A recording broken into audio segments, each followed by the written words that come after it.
And I think the trend that you're going to see with that, and I think you're seeing it now, is the uptick in the price of construction and maintenance work. The price is going to go up because there's a much higher demand with very few people being able to do this. And so what it's doing is it's causing a bottleneck and a restraint along the way.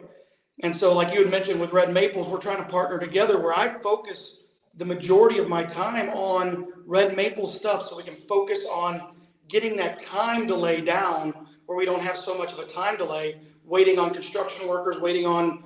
different vendors to come in and do work. And I think you're going to see that as one of the hard trends